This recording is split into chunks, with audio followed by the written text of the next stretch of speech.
Selamat pagi. Selamat pagi. Tes, tes. Pagi, Bu. Oke, suara saya kedengaran jelas ya?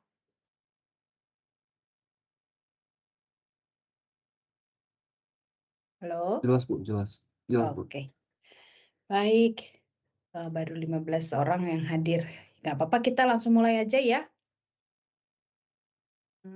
Saya buka dulu. Oke, sudah terlihat slide-nya?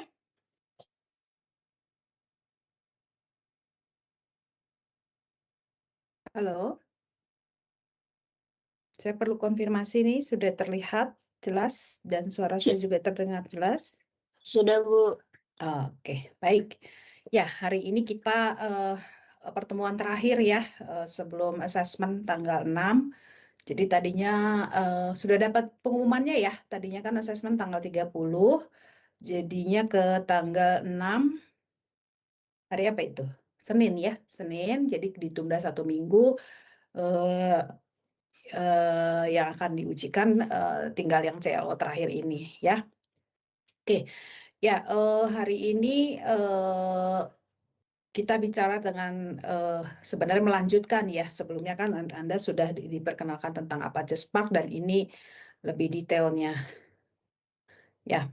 Oke, jadi intinya begini bahwa untuk sebelumnya Anda belajar tentang pengolahan big data, di mana kalau datanya besar saat ini sudah disarankan untuk mengerjakan atau bukan disarankan ya, tapi salah satu metode yang dianggap lebih efektif dan efisien untuk mengolah data itu adalah melakukan pemrosesan secara paralel.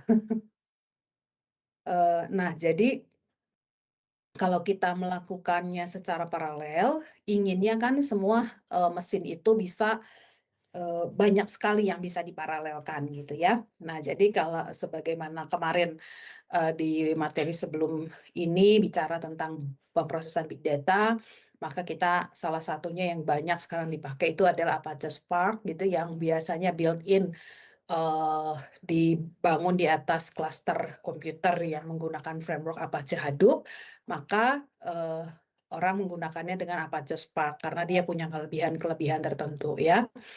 Nah, sebenarnya ketika orang mau mengolah data dengan menggunakan Apache Spark ini, bahasa pemrograman yang digunakan yang pertama itu sebenarnya adalah bahasa Scala ya. Tapi disadari oleh pengembangnya gitu bahwa bahasa Scala ini tidak terlalu banyak yang mengenalnya gitu ya. Nah, mungkin di antara kalian juga baru kali ini kalian mendengar bahasa Scala. Nah, jadi seiring dengan perkembangan gitu ya bahwa inginnya supaya Spark ini karena sangat bermanfaat untuk pemrosesan big data, untuk komputasi menggunakan cluster komputer dan bisa digunakan untuk mengolah big data, maka dikembangkanlah yang disebut library yang bisa digunakan dengan bahasa Python karena bahasa Python ini sudah lebih dikenal gitu ya. Nah, jadi kelebihannya apa? Kelebihannya adalah ya karena memang bahasa ini menggunakan Python, jadi sintaks-sintaknya itu mirip dengan bahasa Python ya. Ini. Nah, jadi harapannya berbagai aplikasi bisa dikembangkan dengan menggunakan Apache dengan PySpark ini, maka kita dikembangkanlah satu library yang namanya PySpark ya. Jadi kalau dari posisinya sebenarnya sama seperti library-library yang lain seperti Pandas, NumPy gitu ya. Jadi bentuknya itu adalah library ya. Hanya nanti ketika kita mau menggunakannya karena ini nanti akan diimplementasikan dalam klaster komputer, jadi bukan komputer yang seperti biasa kita pakai, maka nanti ketika menggunakannya kita akan perlu melakukan satu adaptasi seperti menginstal Spark-nya sendiri gitu ya. Nanti kita secara step by step akan coba pelajari. Nah, kekurangannya adalah ya walaupun ini bisa yang selama ini kan kita kalau Pak mengolah data itu menggunakan data frame gitu ya, formatnya biasanya data frame, tapi dia kurang efisien ya. Jadi nanti Anda bisa melihat bahwa dalam mengelola data menggunakan PySpark ini istilahnya ada dua format data yang paling mendasar. Yang pertama itu adalah data frame, yang kedua itu adalah RDD ya. Nah,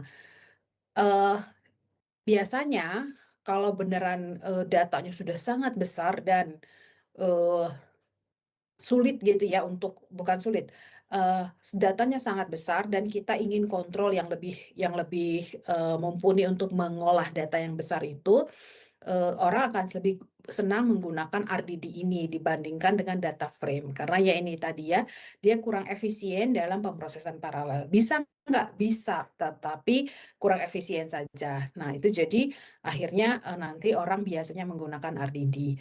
Nah, Anda sangat saya sarankan nanti latihan bagaimana sih kalau datanya dalam format data frame gitu ya, kemudian pengolahannya, dan bagaimana kalau dia dalam RDD, bagaimana sih manipulasinya gitu ya, kalau actionnya, transformasinya itu Anda harus coba gitu ya, latihan.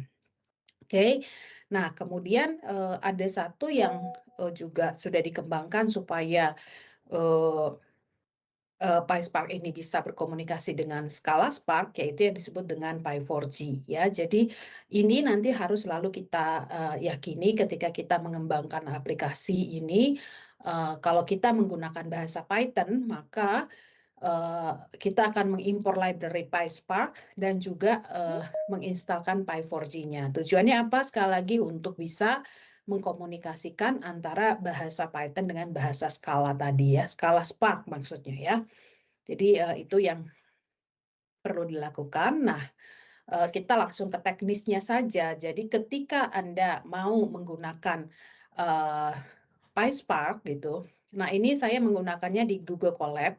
Sebenarnya di apa namanya di nggak pakai Google Colab juga bisa ya, pakai IDE apapun juga bisa. Tapi apa saja sih prinsip-prinsip yang yang harus dilakukan ketika saya mau menggunakan library PySpark ini ya. Kalau di Google Colab biasanya ada selalu menginstal semua dependensi. Nah, di sini dependensi yang dimaksudkan apa saja? Yang pertama itu Java-nya ya. Ini yang pertama ini adalah Java.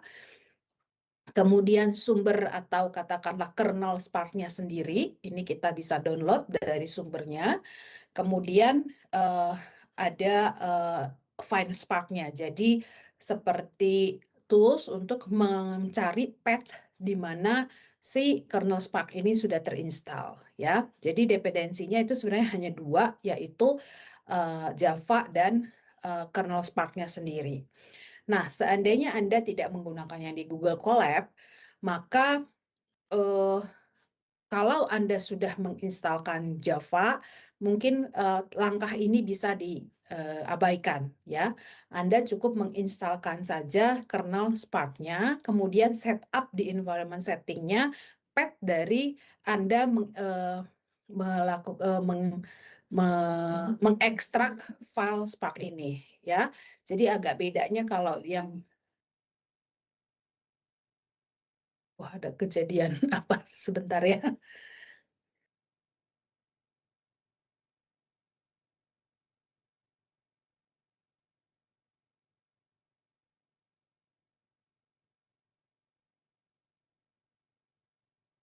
Oke.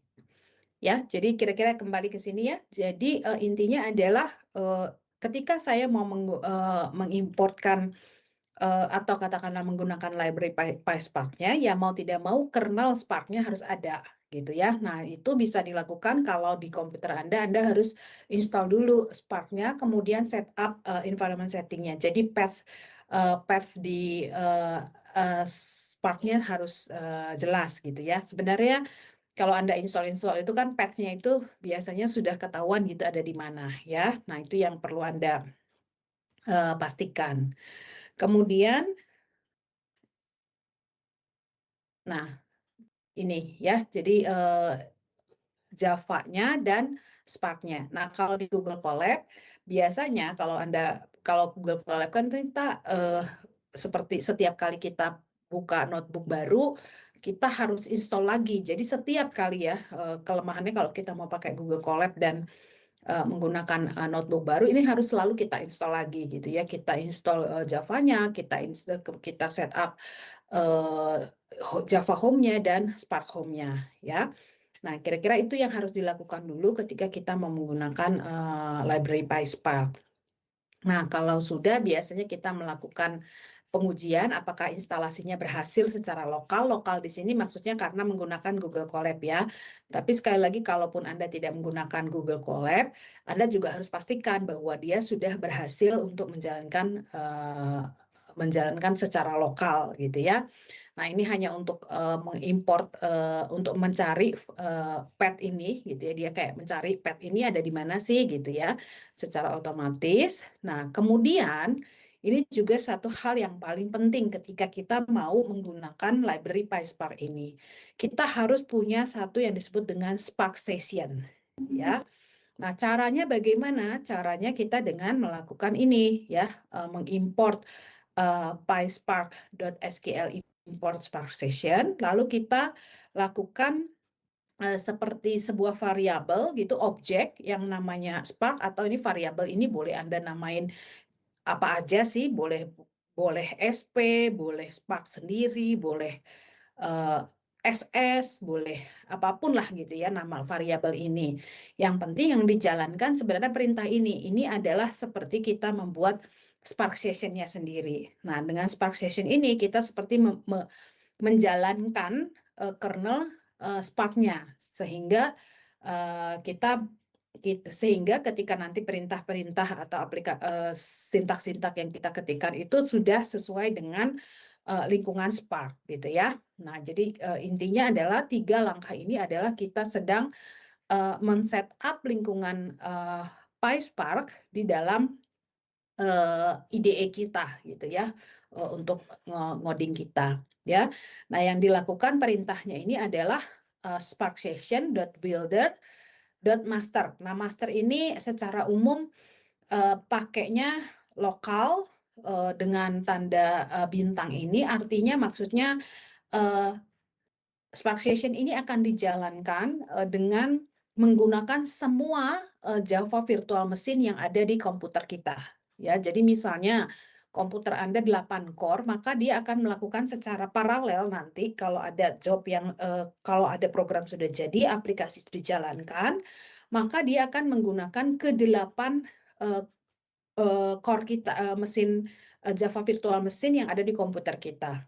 Jadi bintang ini artinya menyesuaikan dengan jumlah core available yang ada di komputer kita, ya.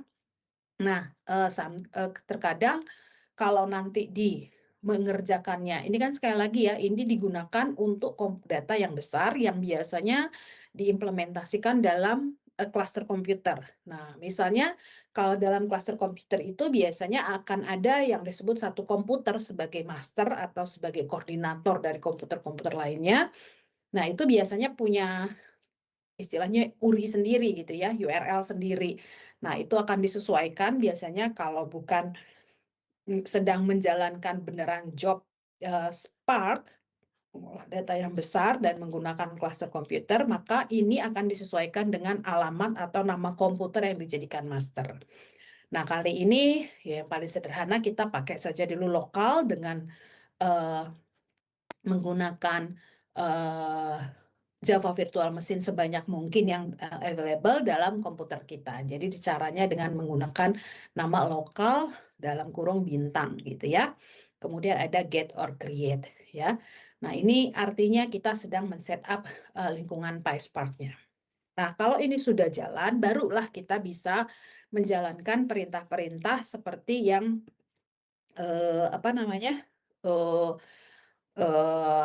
menggunakan untuk baik data frame maupun yang RDD ya. Nah, oke. Nah, ini ringkasannya. Jadi secara kalaupun tidak menggunakan Google Colab tadi ya, pastikan Anda sudah terinstall Java, sudah terinstall Python karena memang bahasa pemrogramannya pakai Python, kemudian menginstal Apache Spark ya karena ya tadi kita mau mengembangkannya nanti dalam Apache Spark, kemudian hubungkan dengan Jupyter Notebook antara Jupyter Notebook dengan Spark, dan itu bisa dilakukan dengan yang tadi ya, dengan langkah-langkah yang sebelumnya kita lakukan. Oke. Nah, saya coba buka yang ini ya, contoh program jadi dalam PySpark sebentar.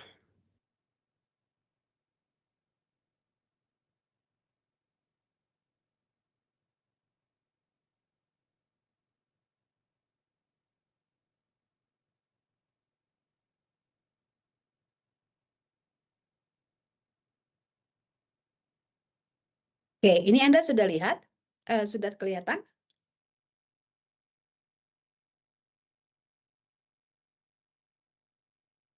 Halo? Oke, ya. Nah, ini contoh bagaimana program Python yang digunakan dengan library PySpark ya. Langkah-langkah yang ini ya, yang sedang saya tunjukkan ini adalah tadi langkah-langkah yang biasanya kita gunakan untuk setup lingkungan PySpark-nya. Jadi sekali lagi ini dilakukan karena pakai Google Colab. Seandainya Anda tidak menggunakan Google Colab, di mana Anda punya terinstall Python secara lokal, Anda tidak perlu melakukan ini berulang-ulang, ya. Tidak perlu melakukan. Kalau di Google Colab harus selalu dilakukan ketika awal, ya. Mulai dari menginstal Java, kemudian mendownload. Ini perintah di baris kedua ini adalah mendownload sumbernya, ya.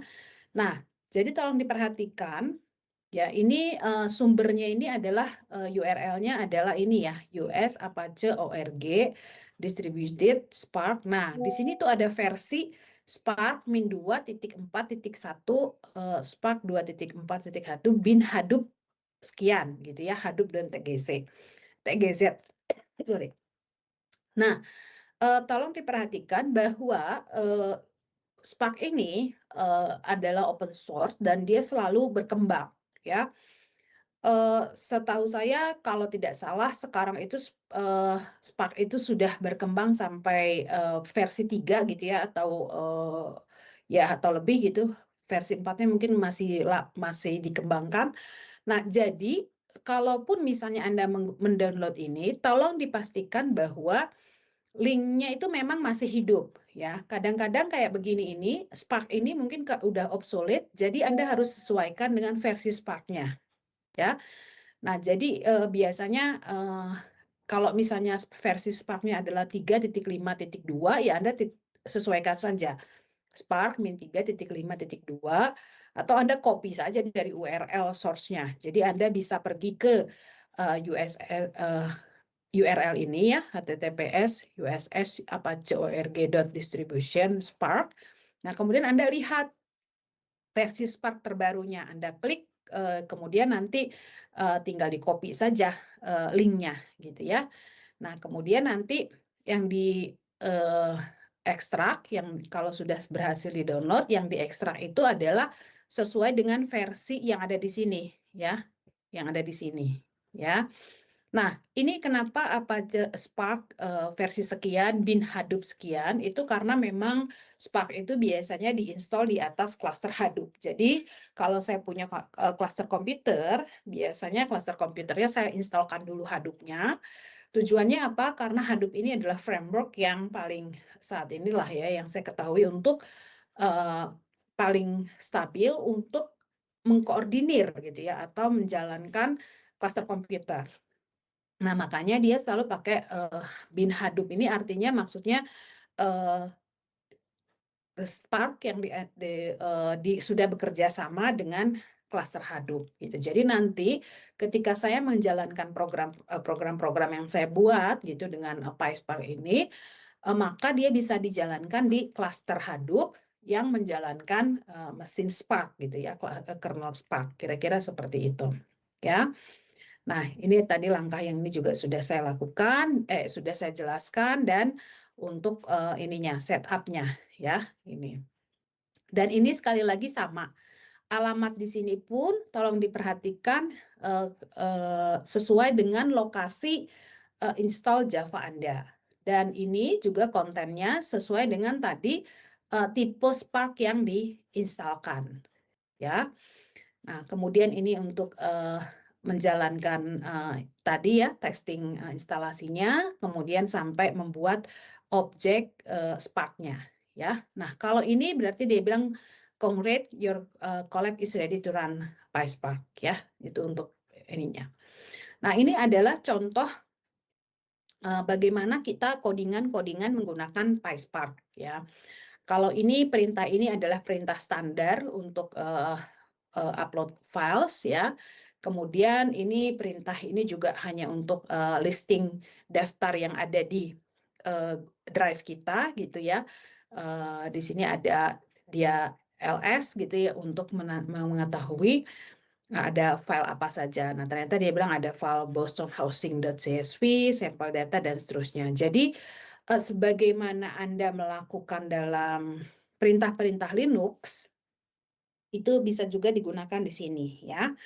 Nah, oke, anggaplah ini kita punya datanya ya di komputer kita. Nah, kita mulai dengan beberapa library ya. Nah, jadi di bagian akhir kuliah ini nanti saya akan berikan beberapa sumber yang bisa Anda pelajari untuk lebih lanjut gitu ya. Karena kalau semuanya saya sampaikan di sini nggak akan cukup waktunya, karena bagaimanapun Anda harus latihan gitu ya secara pribadi untuk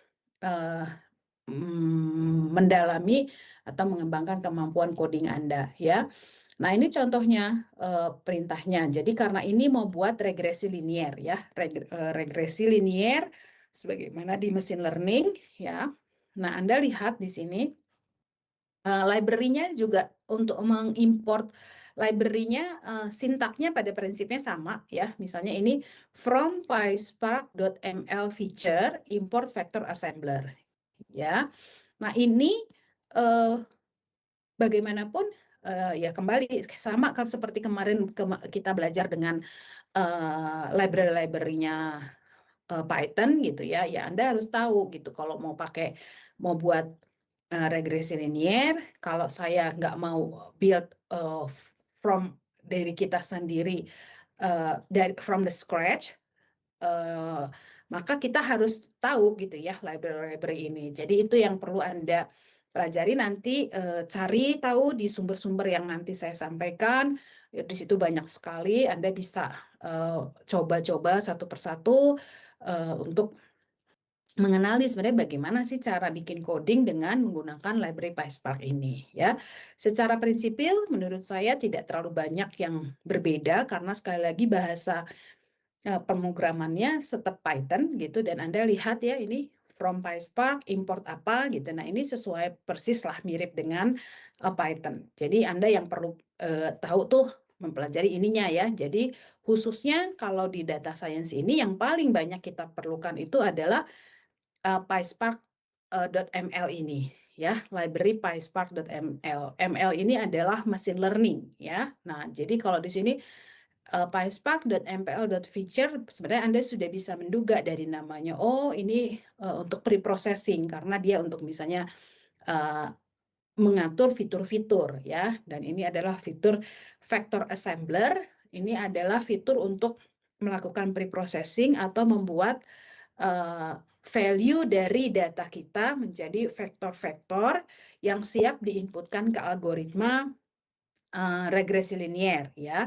Nah, ini adalah library untuk mengimport dari regresi ya. Makanya dia ML regression, import linear regression ya. Padahal di dalam PySpark ML regression ini sebenarnya banyak, ada yang logistic regression ya, ada yang polynomial regression gitu. Nah, itu tergantung kita mau pakai library yang mana atau algoritma yang mana, ya.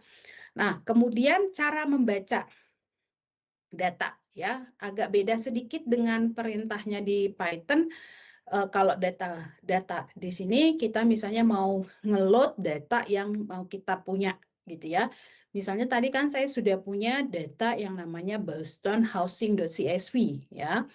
Nah, untuk membaca datanya adalah kita menggunakan perintah spark.read.csv, kemudian nama filenya atau path dari nama filenya.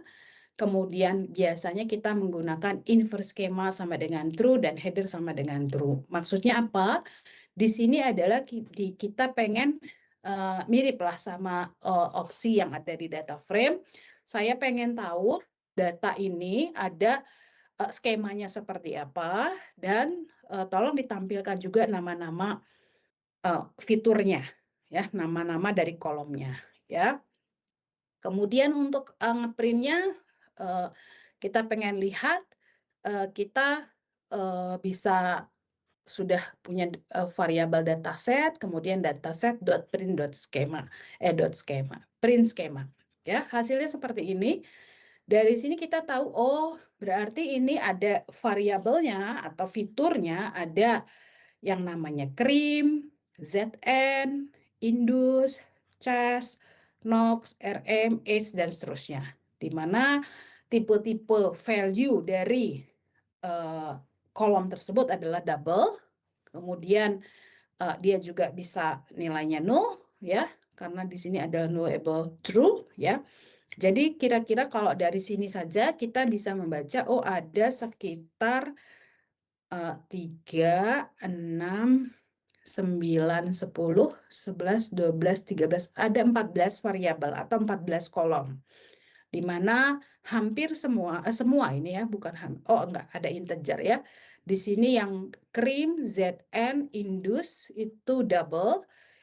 Kemudian yang CHAS itu integer nilainya, kemudian NOX, RM, H, dan DIS itu juga double, red text itu juga integer, kemudian sisanya double, ya.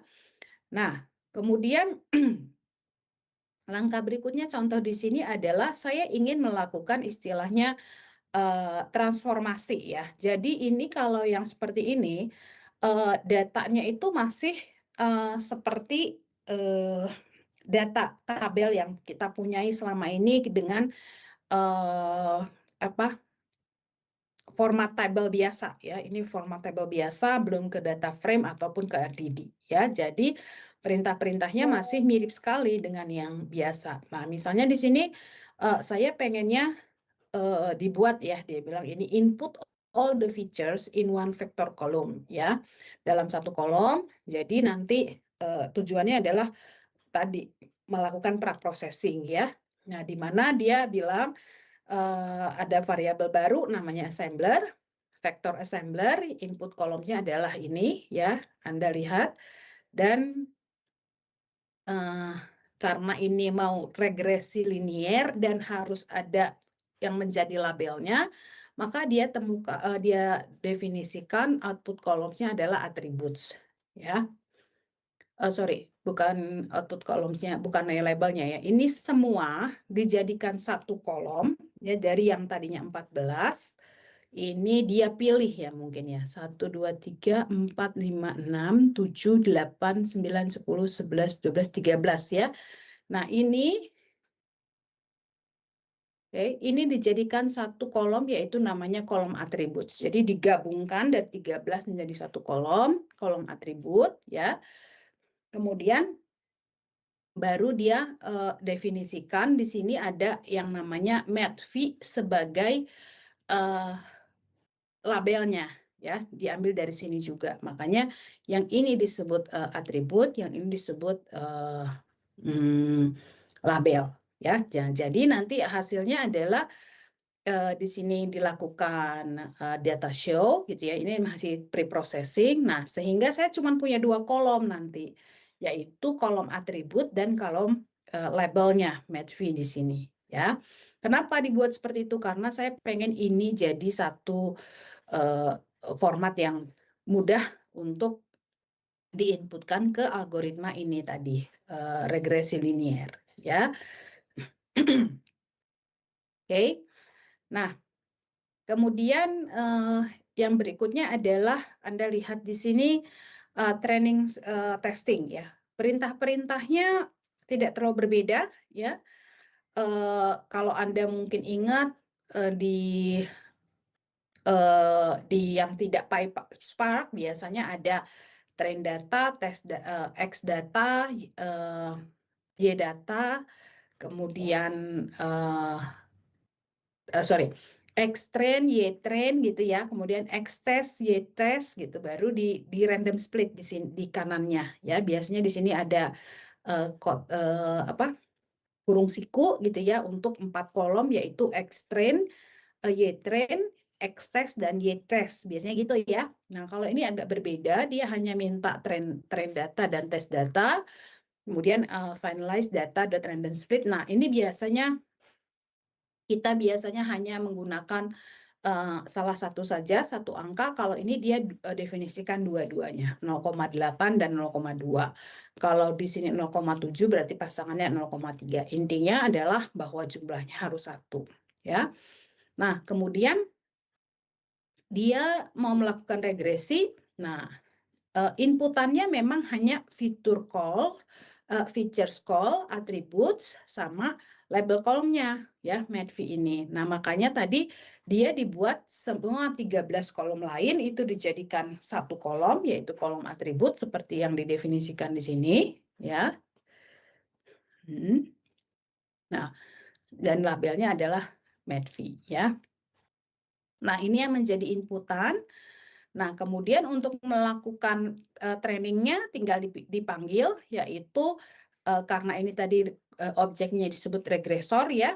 Kemudian untuk melakukan trainingnya adalah regresor.fit dengan inputannya train data, ya.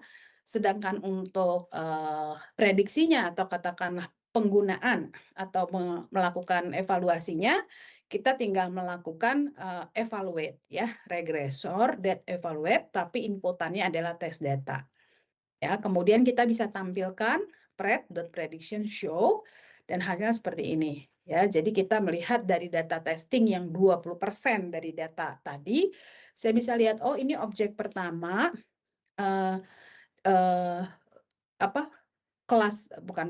nilai regresinya harusnya 32,7, tetapi berdasarkan model yang dibangun didapat 30,076. Ini juga sama, objek kedua dengan nilai atribut sekian-sekian, ya. Nilai aslinya adalah 44, tetapi nilai prediksinya 37, ya. Sehingga saya tahu, oh, ini masih ada sih gitu ya errornya gitu. Dan kita juga dari situ bisa melihat kalau regresi linier itu kan kita punya persamaan garis gitu ya. Nah, kita tahu koefisiennya dan perpotongannya dengan sumbu Y, ya. Jadi namanya coefficient of the model dan intercept of the model. Jadi nanti bisa dibilang bahwa modelnya itu adalah misalnya variabel pertama tadi krim itu bisa kita tulis sebagai min 0,1239 krim ditambah 0,0056 NZ gitu ya, ditambah 0,025 sekian dan seterusnya sama dengan 39. Jadi ini persamaan garisnya itu seperti itu ya, ada 13 variabel plus 1 bias, ya. Nah, ini penggunaannya. Nah, kalau Anda lihat ya, tidak terlalu berbeda ya dengan pemrograman Python, betul nggak? Berbeda nggak?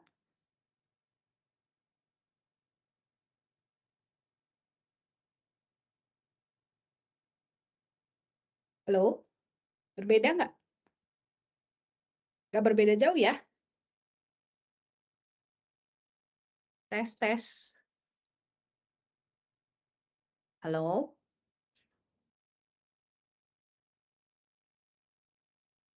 Halo?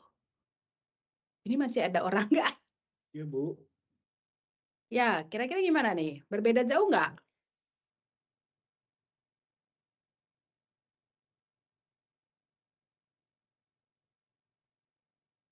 Halo?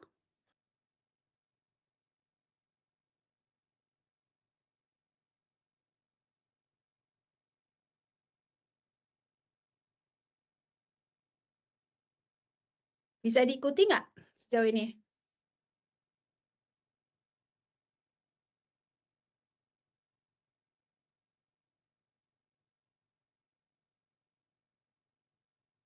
Atau ada yang mau ditanya dulu?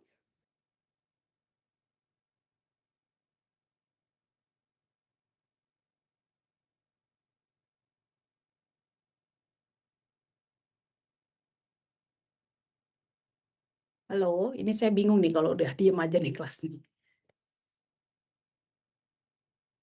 Bisa diikuti atau ada yang mau diulang?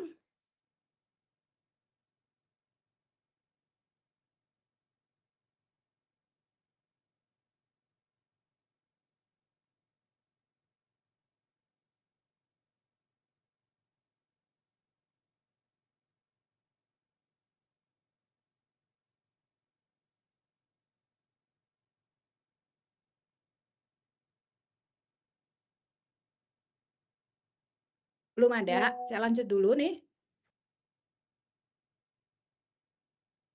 Ya Bu, lanjut dulu aja Bu. Oke, baik ya. Nah, jadi ini ya, jadi kalau sejauh ini masih saya bisa bilang ini masih menggunakan seperti data frame ya.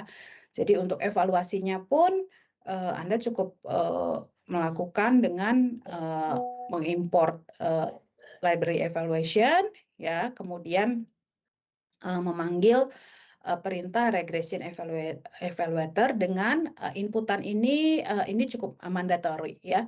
Jadi harus ada menampilkan opsi nama kelasnya, kemudian mendefinisikan nama kolom prediksinya dan alat yang mau dipakai. Di sini digunakan RMSE ya.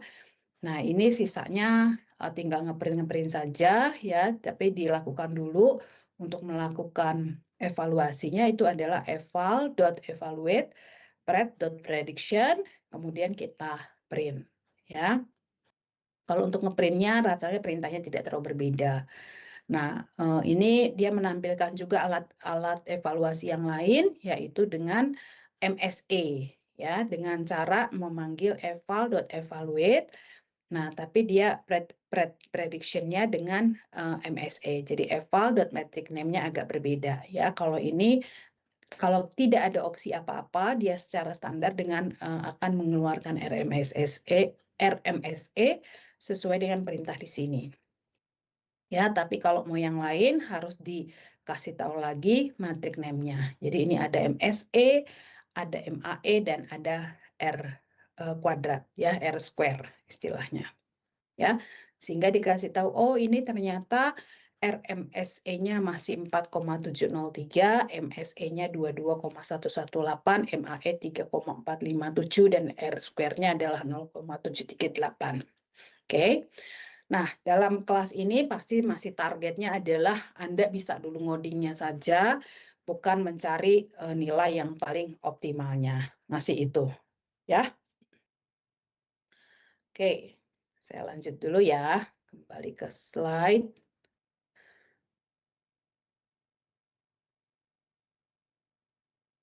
Oke. Nah, pada dasarnya sebagai seorang data scientist kita banyaknya sih pasti mencari yang berkaitan dengan algoritma-algoritma machine learning ya. Nah, jadi tadi saya sampaikan ya bahwa kalau kita mengolah data dengan PySpark ini ada dua format utama, yaitu yang menggunakan data frame atau yang menggunakan RDD. Dan sebenarnya yang lebih fleksibel khususnya untuk ada di cluster itu adalah yang RDD ini ya. Nah, jadi mengoperasikannya agak berbeda sedikit gitu ya kalau dengan menggunakan RDD. Jadi sintak-sintaknya mungkin berbeda sedikit. Nah, jadi tolong sekali lagi nanti Anda pas lagi latihan ya dari sumber-sumber yang saya sampaikan, Tolong diperhatikan ini struktur datanya apakah data frame atau RDD gitu ya. Karena cara sintak-sintak untuk mendefinisikan transformasinya agak berbeda gitu ya. Nah, itu yang perlu Anda perhatikan ya. Nah, RDD itu apa sih gitu? RDD itu adalah sebenarnya struktur data khusus yang hanya bisa digunakan di Spark ya. Jadi dia adalah singkatan dari resilience distributed data. Jadi memang dia abstraksi ya, namanya abstraksi data yang digunakan untuk membungkus data kita supaya dia itu lebih mudah untuk dipecah-pecah, tetapi nanti bisa diolah secara paralel dan outputnya itu bisa nanti diagregasi. Nah, dengan demikian harapannya itu tidak ada informasi yang hilang gitu ya. Jadi bahwa data itu tidak dipecah-pecah dengan data yang dipecah-pecah, hasilnya itu akan tetap sama gitu ya.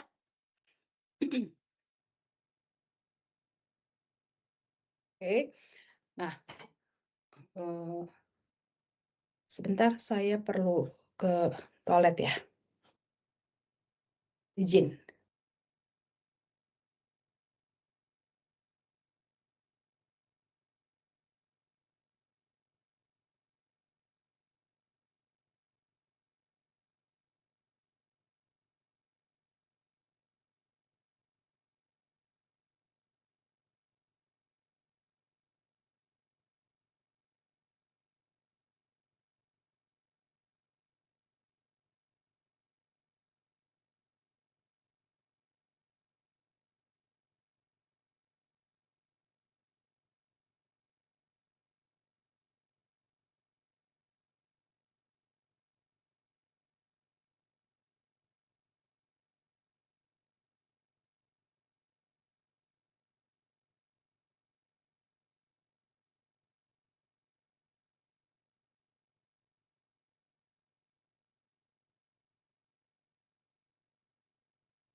Oke, kita lanjutkan ya.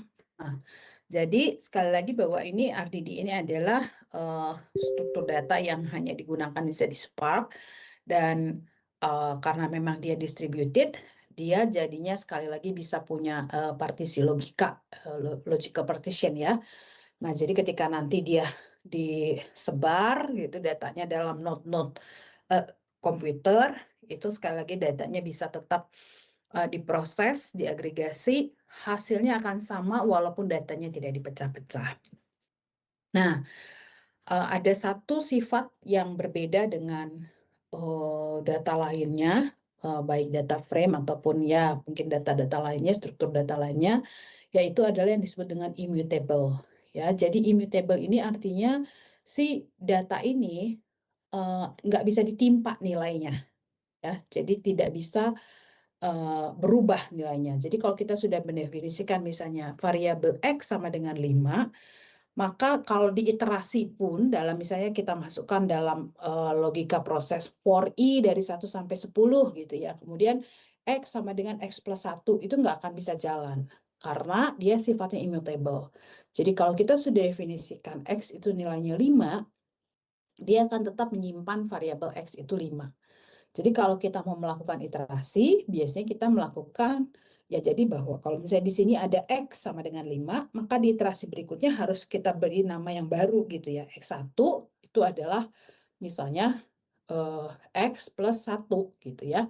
Jadi itu namanya immutable ya.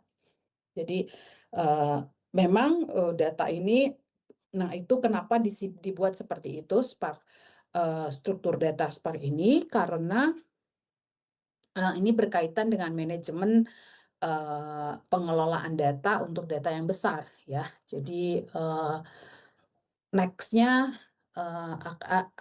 mungkin di kuliah berikutnya Anda akan belajar kenapa sih si perancang RDD ini membuat dia sifatnya immutable. Saat ini Anda terima dulu bahwa oh ya RDD ini supaya optimal pengolahan datanya, maka dia menggunakan sifat yang namanya immutable ya, terkait dengan jangan sampai mengulang dari proses dari awal, harus menyimpan data dari yang besar itu secara bertahap, ya itu berkaitan dengan di sana. Intinya adalah setelah dilakukan riset bahwa salah satu cara untuk manajemen data yang besar itu adalah sifatnya immutable ya. Oke. Nah, oke. Nah, seperti tadi saya bilang bahwa untuk RDD memang perintah-perintahnya agak berbeda ya. Jadi kalau tadi contoh yang saya sampaikan itu adalah contoh dengan format data frame gitu. Nah, ini Anda bisa melihat bahwa kalau kita menggunakannya RDD dan RDD ini lebih fleksibel dan cocok untuk data yang sangat besar, operasi-operasinya agak berbeda dengan yang tadi data frame ya. Ada dua tipe operasi, yaitu yang disebut dengan transformasi dan action ya. Nah, transformasi itu akan menghasilkan RDD baru ya. Jadi ini yang saya sebut tadi berkaitan dengan sifat immutable. Jadi kalau dia ditransformasi, misalnya saya tadinya punya nilai X gitu ya, X sama dengan 5. Kemudian saya pengennya dipetakan gitu dari X menjadi X,1 gitu ya. Artinya bahwa setiap ada variabel X, nanti hasilnya jadi X,1. Jadi kalau misalnya ini 5, berarti nanti X-nya 95, berarti nilainya nanti 5,1. Ya, kalau X-nya sama dengan A gitu ya, maka nanti nilainya itu adalah A,1. Kira-kira seperti itu. Jadi transformasi itu akan menghasilkan RDD baru. Nah, perintah apa saja sih yang terkait dengan transformasi ini? Ya, ada map, filter, flat map, map partition, union, intersection, subtract, distinct, Cartesian, zip with index, dan seterusnya. Nah, ini Anda bisa baca dan coba di nanti sumber-sumber yang saya sampaikan ya di bagian belakang.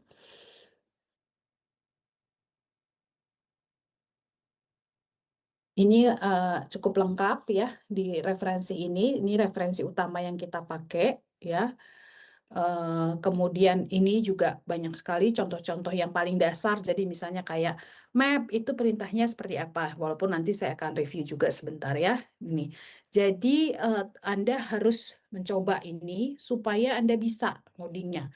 Kalau hanya berdasarkan slide ini, yakinlah Anda tidak akan bisa. Kalau hanya berdasarkan slide ini ya, mau nggak mau Anda harus coba. Ini contoh-contoh di sini banyak untuk yang perintah-perintah mulai dari yang kecil ya kayak yang di sparkbyexample.com ini dia dari perintah-perintah yang sangat sederhana gitu ya. Bagaimana sih cara menggunakan map, bagaimana sih menggunakan uh, map by key gitu ya dan seterusnya itu ada di contoh-contoh ini ya. Setidaknya kalau Anda mau bisa ngoding ini dengan PySpark ini Anda harus coba dengan sumber-sumber ini ya. Jadi silahkan nanti dicoba. Nah, tapi saya mau review dulu ya. Nah, jadi dua tipe terutama adalah transformasi yang menghasilkan RDD baru ya. Kemudian yang kedua itu adalah action. Kalau action ini dia tidak menghasilkan RDD baru, tapi dia menghasilkan sebuah nilai. Ya, sebuah nilai. Jadi kalau ada operasi misalnya count X gitu ya. Nah, oke. Kemudian X ini isinya itu adalah misalnya sejumlah elemen yang isinya A, B, C, D gitu ya. Nah, count ini adalah istilahnya action yang menghasilkan sebuah value. Maka kalau X-nya isinya ini, count X itu hasilnya adalah 4. Nah, 4 ini apakah RDD? Bukan. Dia bukan tipe RDD, tapi dia value gitu ya, output dari sebuah proses. Ya, kalau yang ini X,1 ini apakah RDD? Iya, ini RDD. Ya, nah itu bedanya antara perintah transformasi dan action. Nah, yang perlu Anda ingat adalah mana yang kelompok transformation, mana yang kelompok action. Nah, apa pentingnya? Ya, salah satu juga sifat dalam Apache Spark ini ada yang disebut dengan lazy operation. Ya.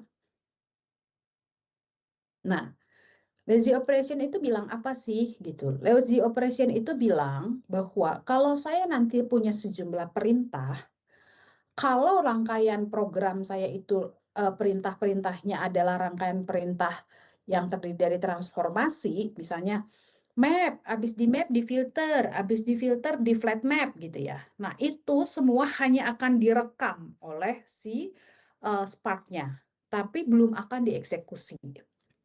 Kapan dia dieksekusi? Dia baru bisa dieksekusi kalau ada triggernya. Triggernya apa? Triggernya adalah perintah-perintah yang masuk dalam golongan action ini. Ya, jadi kalau misalnya nanti ada rangkaian perintah map, apa variabel apa, kemudian filter gitu ya. Nah, baru nanti di bawahnya ada perintah collect gitu ya. Nah, baru perintah-perintah ini dijalankan di map, di filter, di collect ya. Kalau enggak dia nggak akan jalan. Dia nggak akan dieksekusi gitu. Dia hanya akan direkam saja oleh si Spark-nya bahwa oh ya data itu prosesnya adalah habis di map, di filter gitu ya. Baru di collect gitu. Nah, collect ini baru menghasilkan output, misalnya collect itu untuk termasuk salah satunya untuk semacam print gitu ya. Nah, Anda lihat di sini perintah-perintah ini nggak ada print gitu ya, yang ada collect, count, count by value, first, max, min, take order dan seterusnya ya. Nah, oke, sampai di sini masih bisa diikuti. Jadi ada dua tipe ya, transformasi dan action. transformasi menghasilkan RDD baru, action menghasilkan value. Ya. Nah, ini perintah-perintah ini nanti bisa kita review sebentar ya, review cepat, tapi untuk mencobanya latihannya Anda harus tetap coba one by one ya. Nah, kemudian kalau untuk RDD ini ada dua tipe data ya. Tipe data yang bentuknya list of value saja. Ya, list of value itu kayak vektor saja, misalnya value-nya 1, 2, 3, 4, dan seterusnya gitu ya. Tetapi ada juga list of key value.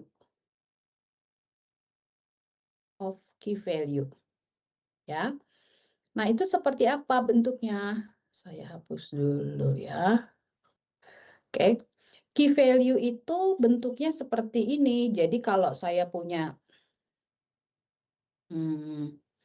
value biasanya bentuknya gini, misalnya A,1 gitu ya, B,1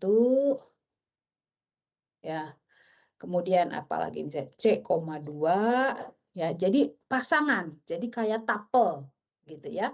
Jadi ya bisa jadi ini jadi key-nya gitu ya, kemudian ini jadi value-nya. Nah, makanya dalam operasi-operasi RDD ini juga ada tipe yang key value pairs istilahnya. Jadi harus bentuknya key value begini. Ya. Atau dalam contoh yang paling sering itu adalah misalnya key-nya apa sih? Misalnya key-nya itu saya macam-macam kata gitu ya. Nah, saya lagi gitu ya. Nah, sehingga nanti ujung-ujungnya bisa dihitung. Oh, dalam satu artikel itu ada berapa kali ya muncul kata saya? Oh, ternyata saya itu ada 2 kali gitu ya. Nah, jadi ini key of value key dan value pairs. Jadi ada yang berdasarkan key value ini nanti ada beberapa operasi yang bisa dilakukan. Ya. Di sini misalnya dia bilang, oh, operasi keys berarti hanya mengambil nilai key-nya saja. Operasi terhadap value berarti hanya mengambil nilai value-value-nya saja. Map values berarti yang dilakukan pemetaan hanya terhadap value-value-nya saja. Atau join, left outer join, sample by key, dan seterusnya. Ya, baik di action itu sama, ada yang menggunakan key value pairs, ya, yaitu adalah count by key dan lookup. Ya, perintah-perintah yang tipenya key value untuk action jauh lebih sedikit dibandingkan yang transformasi. Ya, karena memang kalau kita berpikir operasi-operasi atau komputasi itu lebih banyak sebenarnya kita melakukan transformasi dulu sebelum akhirnya kita melakukan action. Ya, masih bisa diikuti sampai sini?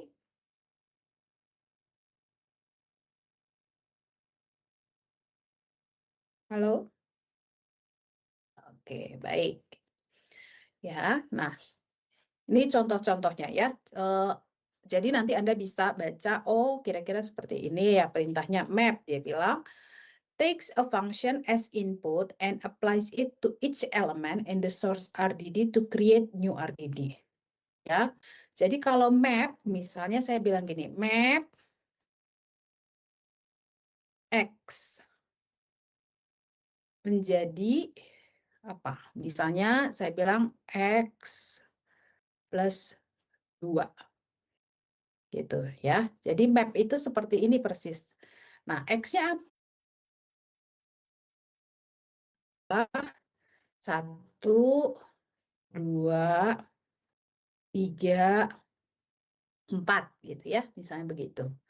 Nah, berarti variabel X menjadi pemetaannya X menjadi X2, berarti katakanlah variabel hasil mapnya Y gitu ya. Menurut Anda hasilnya jadi apa nih isinya?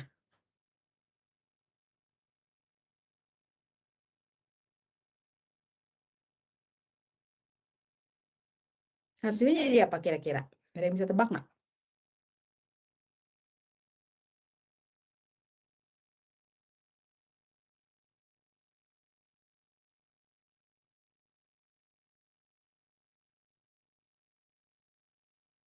Gini ya hasilnya. Nah, karena apa? Dia secara otomatis, walaupun perintahnya hanya X menjadi X plus 2, dia akan melakukan perintah X plus 2 ini to each element in the source RDD. Nah, jadi ini RDD yang pertama, X, ini RDD yang kedua, Y. Ya, nah dilakukan operasinya terhadap setiap elemen dalam RDD yang lama. Oke, bisa terbayang? Halo? Oke, baik ya. Nah, jadi begitu juga nih, misalnya flat map takes an input function which return a sequence for each input element passed to it. Ya, jadi kita harus punya input functionnya dulu. Ya, nah kemudian kalau misalnya apa? Biasanya flat map itu biasanya misalnya nih perintahnya itu adalah flat map misalnya. Ya, flat map terhadap perintahnya adalah tokenisasi gitu ya. Tokenisasi salah.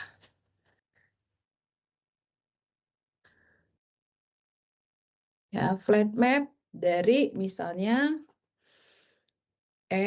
X-nya itu isinya adalah misalnya kalimat saya makan ubi.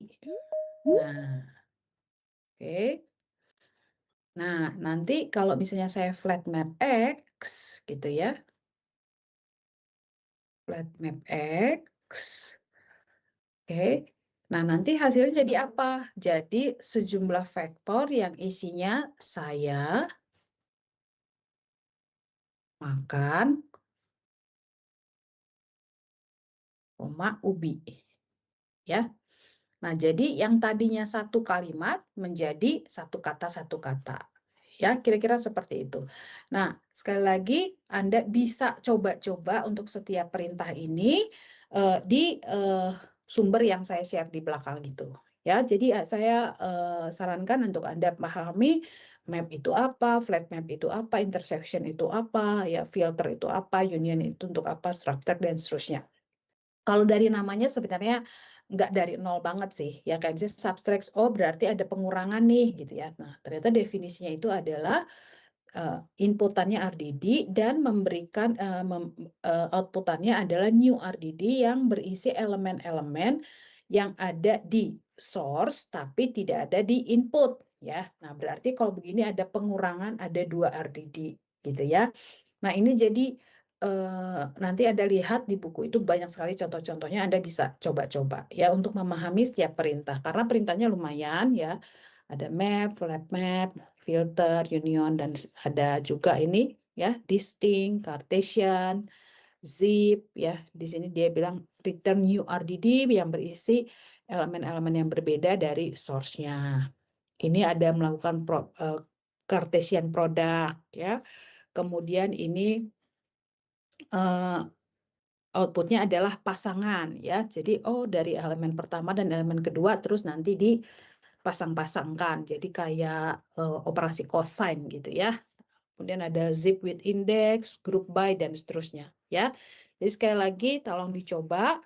Kemudian ada juga yang pipe, random split, coalesce dan seterusnya ya. Oke. Nih masih banyak, nanti Anda coba-coba, at least yang ada di, ya ini sebenarnya hampir semua sih perintah yang ada di RDD-nya, ya, dan sering digunakan gitu ya, collect, count, count by value, first, max. Nah dari nama-nama ini sebenarnya Anda sudah tahu lah, mencari nilai paling maksimum, mencari nilai minimum gitu ya. Ini mengambil sejumlah nilai mirip bersama yang di Python ya, dan seterusnya ya.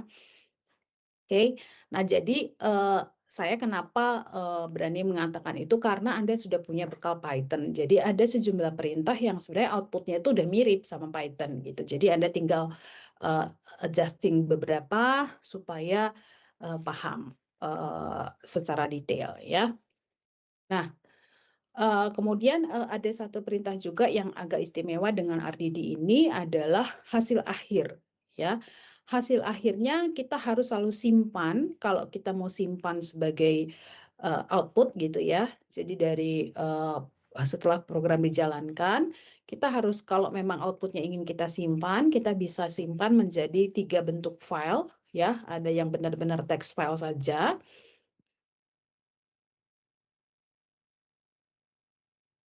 Ada yang tipenya objek. Kalau kita baca jadi harus seperti kita harus baca lagi dengan tools ya, seperti misalnya PDF atau apapun gitu. Jadi kita perlu apa namanya tools lain untuk membaca isinya, atau ada yang sequence file ya. Jadi outputnya itu berupa file ya, file dan yang paling standar biasanya file teks gitu isinya ya.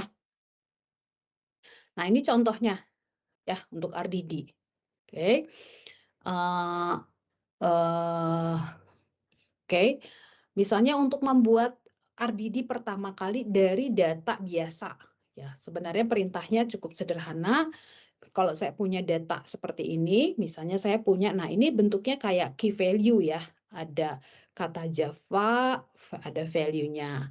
Ada kata Python, ada value-nya. Ada kata skala, dan ada value-nya. Jadi, kalau kita punya pasangan bilangan begini, kemudian kita mau buat RDD-nya, kita tinggal ketikkan perintah Spark context, parallelize data list.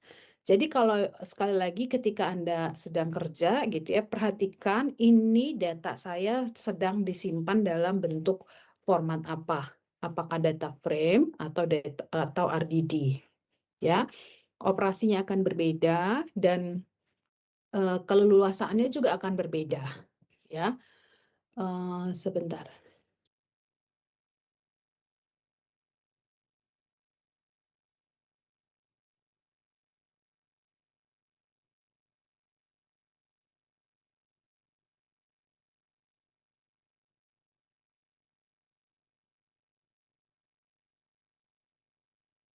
Oke. Nah, ini contoh perintahnya ya. Nah, sekali lagi kalau Anda menggunakan lokal, IDE lokal Anda atau pakai Google Colab, jangan lupa setup dulu ya library PySpark-nya seperti yang sudah saya sampaikan di awal ya. Nah, ini contoh lain kalau kita mau membuat RDD tapi dari file yang kita punya. Ya, sebenarnya mirip, yaitu Spark context ini adalah perintah dasarnya ya, untuk text file dari nama file yang kita buat. Ya, nah nanti saya coba share di LMS tipe data populasi, terus Anda coba perintah berbagai macam data-data perintah-perintahnya ya. Nah, ini contoh lain lagi ya. Oke. Ini untuk membaca CSV ya.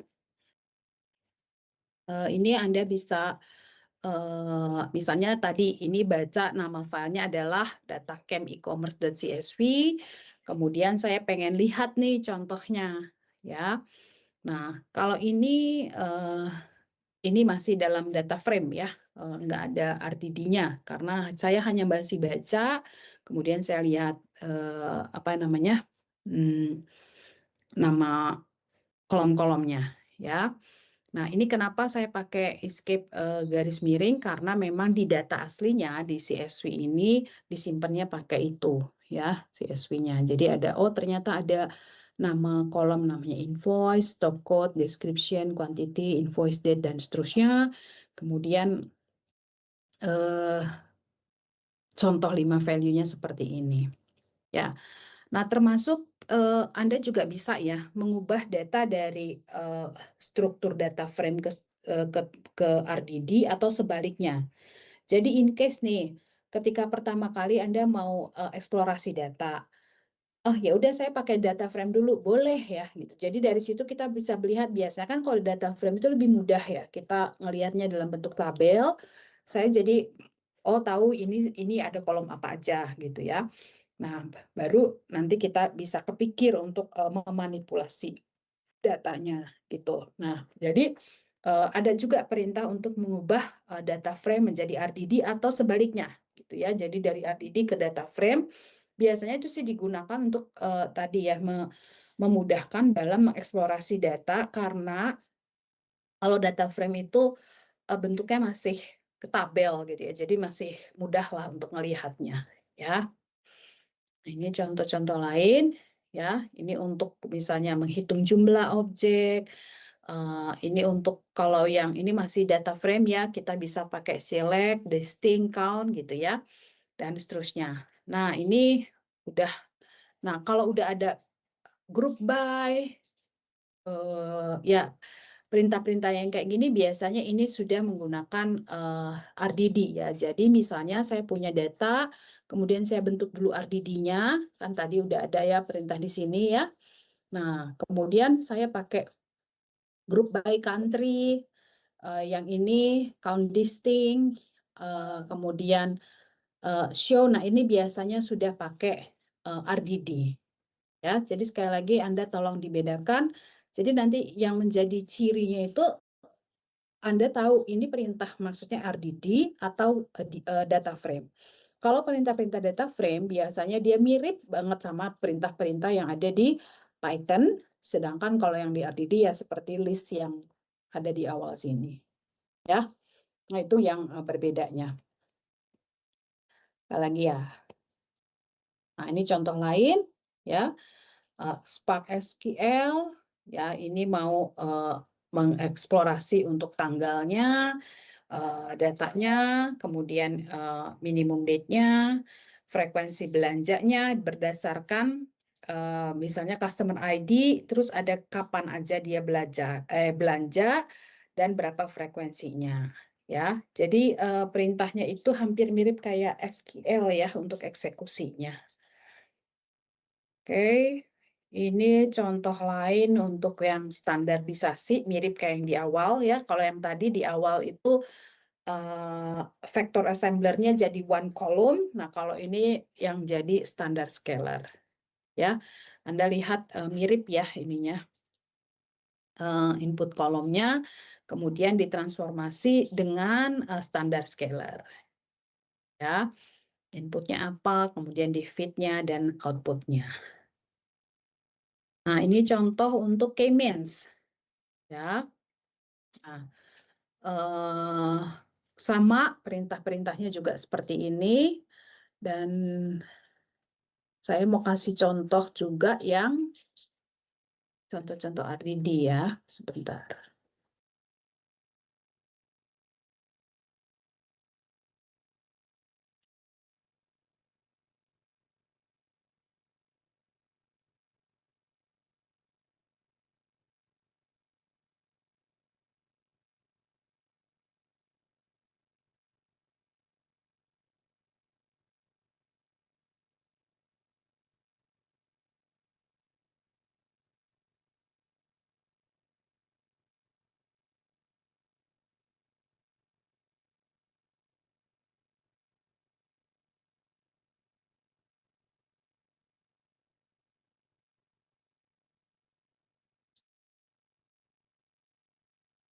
Salah.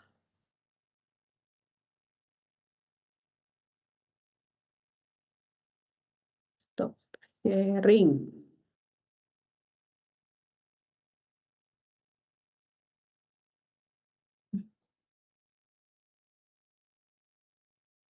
Oke. Nah, ini contoh yang paling sederhananya ya. Jadi nanti Anda coba ini kayak misalnya ya ini sama ya untuk yang environment settingnya ya, saya lewati dulu. Nah, kemudian ini contoh buat membuat data frame ya. Dari data input ya, kemudian kita buatkan skemanya ya, string. Kemudian kita buat skemanya, kemudian kita eksplorasi ya. Nah, kemudian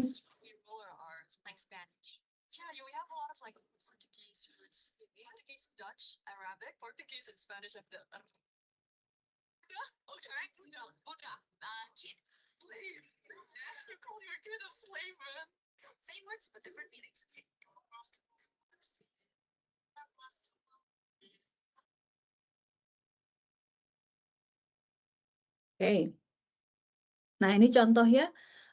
Anda membuat RDD, kemudian tinggal dicontohkan untuk ditampilkan. Nah, kalau Anda ini ya kayak misalnya ini saya punya data 1 2 3 4 5, kemudian saya buat RDD-nya. Kalau Anda print, hasilnya tuh cuman begini loh.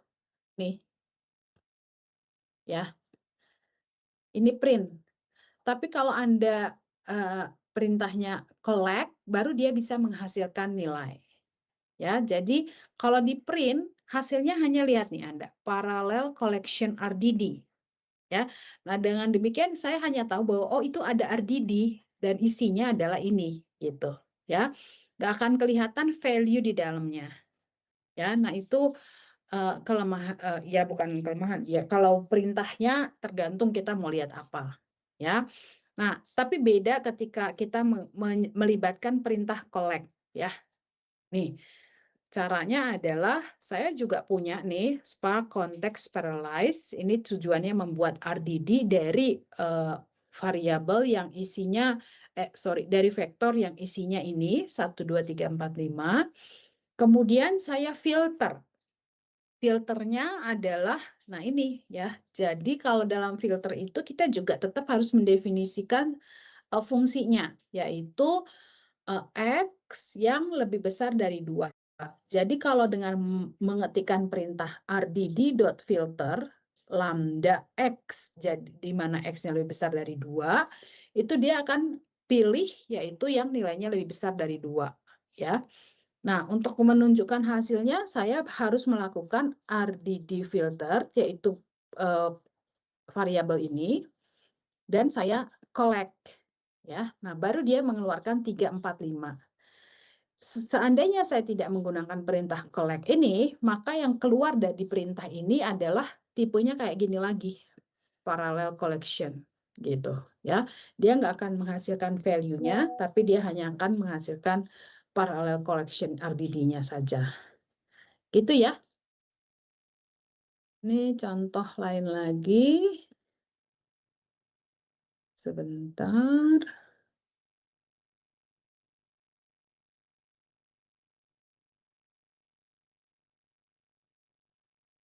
Oke. Ya. Nah, ini oke. Ini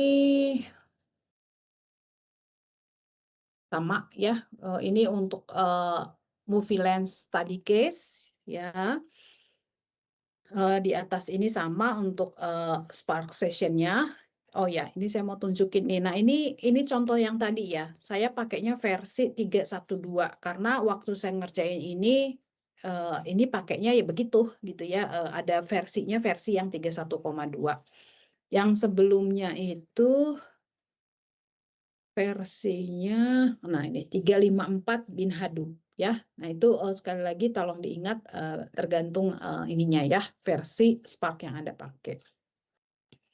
Nah ini untuk eksplorasi datanya, saya punya data ML100K ya, movie lens 100K, ambil dari Kaggle. Nah, dari sini kita bisa membaca datanya ya, hanya untuk ya melihat saja sih data-datanya ya, contoh-contoh namanya juga eksplorasi, ada apa aja sih gitu ya. Nah, kemudian ini mulai baru nih ya, kita mau lihat, oh saya pengen mengumpulkan user datanya Spark Context, nah saya pengen lihat user data first ya, saya lihat oh ini tipe datanya. Nah ini mulai perintahnya ya, ini RDD contoh. User data, map, lambda, line split. Oh, ini itu untuk memisahkan data. Sehingga nanti kalau ada data user itu kepisah-pisah gitu ya namanya. Ya, kenapa saya pakai splitnya tegak lurus? Ya karena memang di data aslinya pakai itu. Ya. Nah, jadi splitnya by apa gitu ya. Kemudian saya mau hitung ada berapa sih apa namanya fields yang ada gitu ya. Nah, ini lambda fields karena memang ada variable fields ya. Kita lihat di sini.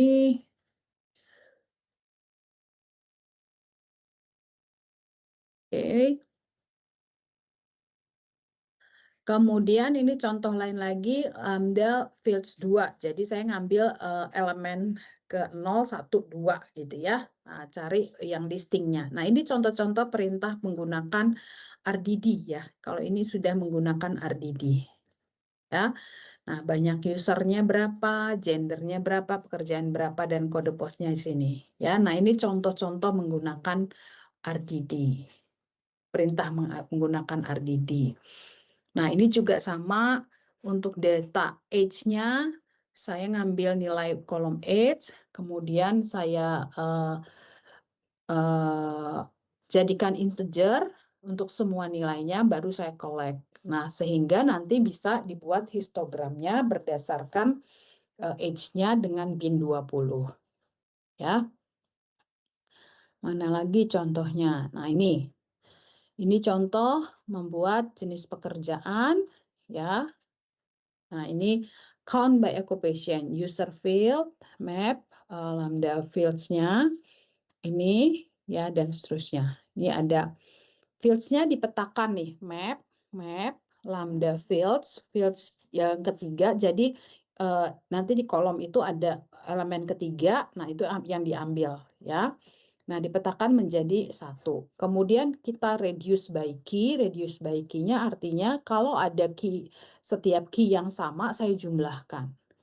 Kemudian baru saya collect. Nah, collect ini sekali lagi bentuk action ya.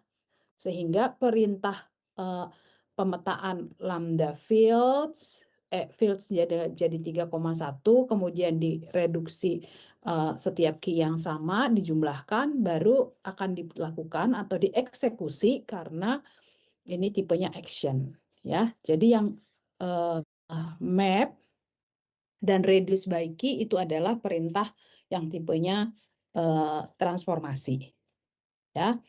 Nah, jadi sekali lagi jangan takut, yang penting Anda tahu tipe datanya, kemudian tahu perintah-perintah yang berjalan di tipe data tersebut.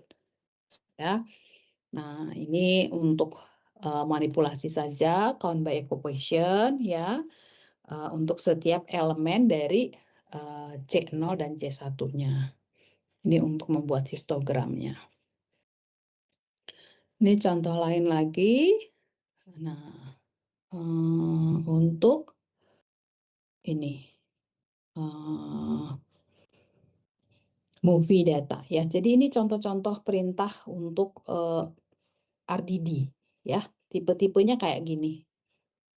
Ya, ini di filter lambdanya yang tidak sama dengan 1900, kemudian yang tahunnya kurang dari 1098 ya.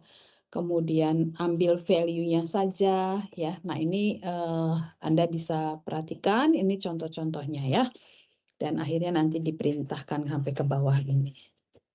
Ini untuk eksplorasi rating, ini juga sama. Ya, map, reduce. Ya, umumnya perintah-perintah yang dipakai itu map, reduce, kemudian count, collect. Nah, itu kira-kira seperti itu. Ya. Oke. Nah, ini contoh-contoh yang nanti boleh Anda pelajari lebih lanjut ya. Ini contoh text feature extraction dan seterusnya. Nanti saya upload di ini ya, di mana? Di LMS. Ini normalisasi. Oke.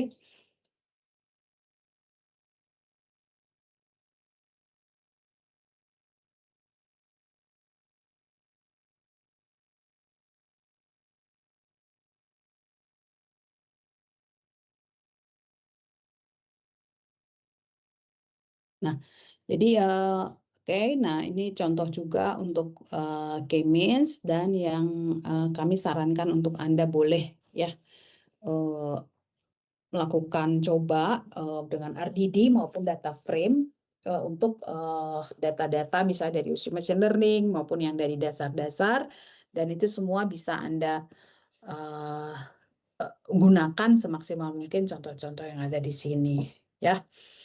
Mungkin itu saja materinya. Apa ada yang mau diklarifikasi?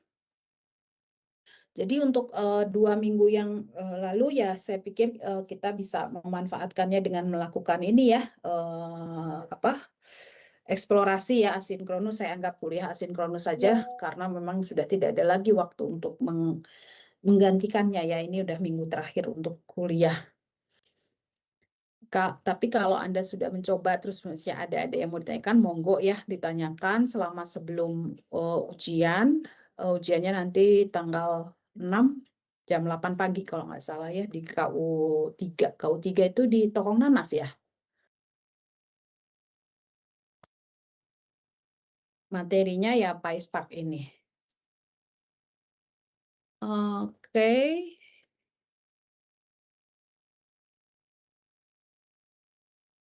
Ada yang mau ditanyakan dulu? Bu Yin, Pak, ini bertanya Bu.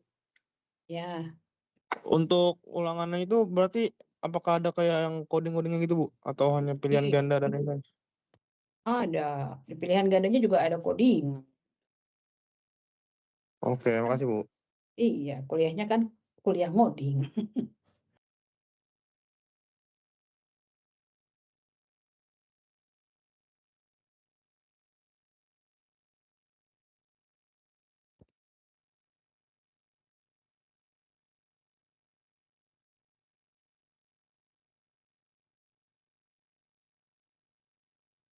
Ada lagi pertanyaan yang lain?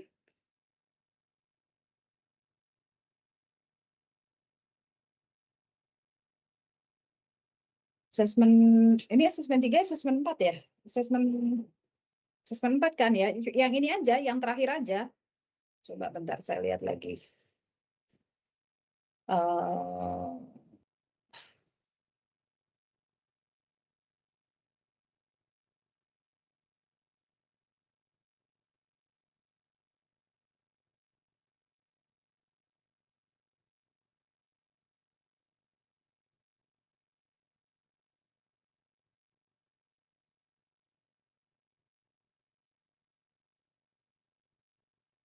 Oh, nggak ada.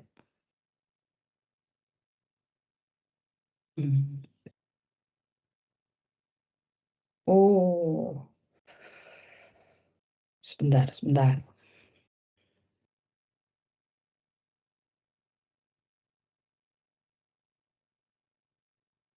Bentar ya.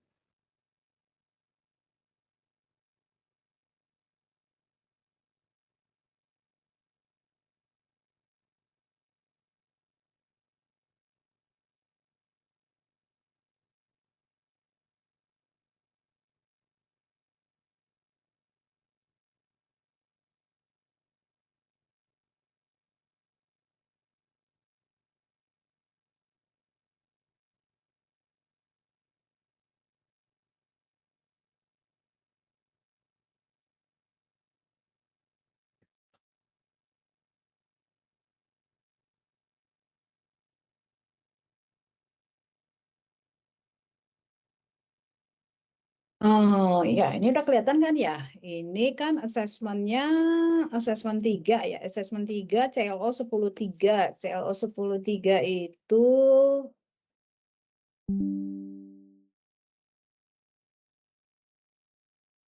mampu menganalisis dengan PySpark. Oke, jadi memang materinya cuma yang materi ini, yang PySpark ya.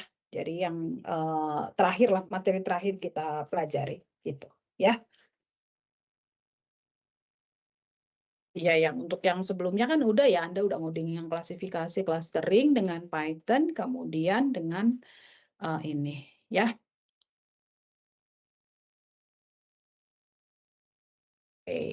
Ya, jadi untuk materi PySpark-nya. Jadi makanya saya bilang Anda optimalkanlah latihan-latihannya sampai tanggal 6 Desember itu untuk materi codingan di PySpark. Setahu saya soalnya terkait itu sih memang apa namanya pilihan ganda maupun ada codingannya gitu. Pasti ada ICI-nya untuk ngoding gitu.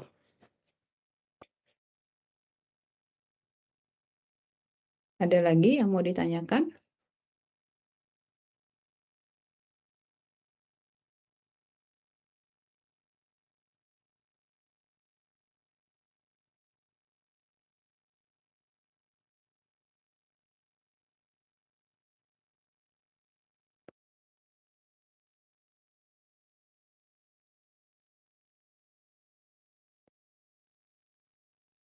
Ya, untuk yang library NLP dan SMA, kami pikir terlalu banyak nanti materinya ya, jadi cukuplah di PySpark ini saja, makanya dilanjutkan dengan yang ini saja ya. Oke.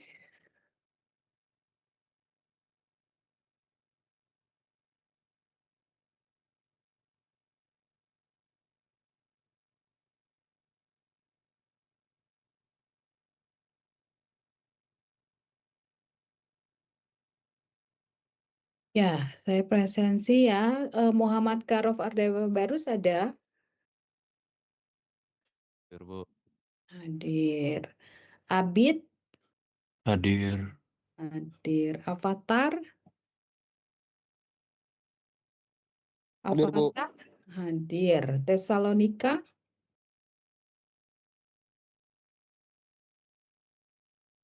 Tesalonika nggak ada. Muhammad Rafif? Halo? Muhammad Rafif? Nggak ada.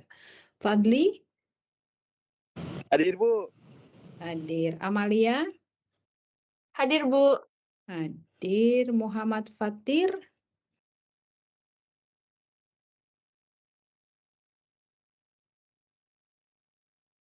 Muhammad Fatir nggak ada ya? Oke. Alisa Dena? Hadir, Bu. Hadir. Runa? Runa? Ada. Edelweiss? Nggak ada. Julian?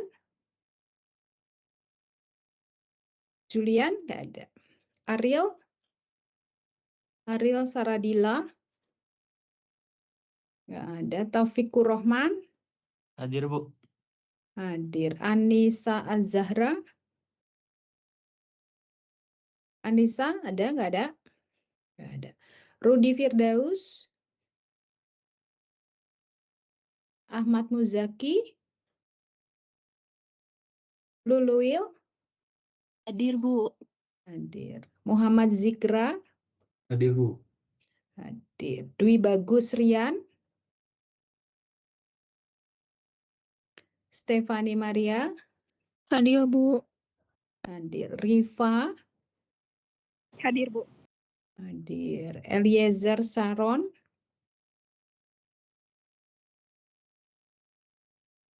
Nggak ada. Indra Damarjati? Bening? Hadir, Bu. Hadir. Muhammad Safwan? Hadir, Bu. Bening tadi sambil ngapain itu? Ditelepon, Bu. Oh, ditelepon sama orang Inggris. Itu ringtone-nya, Bu. Ringtone keren banget kayak film. Syahrul? Hadir, Bu. Hadir. Mahira? Hadir, Ibu. Hadir. M. Agung Ramadan? Mutia Rezi? Nggak ada. Hauzan? Hadir, Bu. Hadir. Regidia? Hadir, Bu. Hadir. Muhammad Fayed Denov? Hadir, Bu. Hadir. Avatara? Avatara nggak ada? Yohana Lydia? Hadir, Ibu. Hadir. Amalia? Hadir, Ibu. Hadir. Justin? Hadir, Bu. Raihana? Hadir, Bu. Hadir. Muhammad Fauzan? Hadir, Bu. Hadir. Ini saya ulang lagi yang belum. Avatara nggak ada ya? Avatara, nggak ada. Mutiarezi, nggak ada. Agung Ramadan,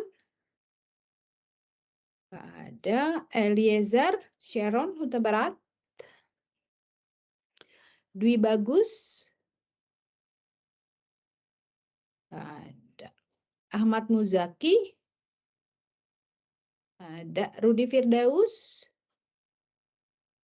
Anissa, Julian, Edelweiss, Runa, Fatir, ada. Oke, Rafif, Tesalonika. Oke. Baik, kalau tidak ada pertanyaan, ya. Ibu maaf, tadi saya kelewat ya Bu. Kamu siapa? Mutiara Rezi Aisyah, maaf Bu. Mutiara, Mutia, absen 30 Bu, absen yang 30. paling bawah. Enggak di bawah, absen 30, iya. Maaf Bu. Oke, sudah. Baik. Ya, baik, kalau tidak ada pertanyaan lagi, selamat bersiap-siap. Walaupun akhir tahun, saya udah lihat sih status-statusnya.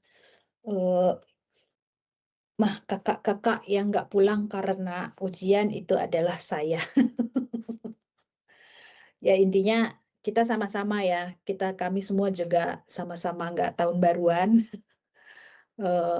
Kemarin saya juga Natalan, begitu Natalan langsung siap-siap gajar lagi, ya begitulah kondisinya ya. Tetap semangat, tetap melakukan yang terbaik. Toh ini hanya proses aja ya. Selamat siap-siap. Kalau sekarang lagi banyak tugas, lagi banyak siap-siap ujian, ya monggo. Ya lakukanlah yang terbaik gitu ya. Oh ya, nanti jangan lupa saya bakal upload soal-soal kuis, ya anggap aja itu sebagai review lah ya. Saya akan bebaskan kalian untuk mengerjakannya dalam mungkin jangka waktu seminggu gitu. Ya anggap aja sebagai bahan review juga untuk sebelum ujian nanti tanggal 6. Ya, jadi tolong dilihat-lihat LMS-nya ya buat materi-materi kuisnya. Kecuali kemarin kan cuman siapa ya, Dava ya yang udah punya poin untuk kuis. Oke, jadi Dava boleh ngerjain, boleh enggak ya. Oke, mungkin itu saja. Terima kasih untuk kerjasamanya. Selamat siang. Terima kasih Bu.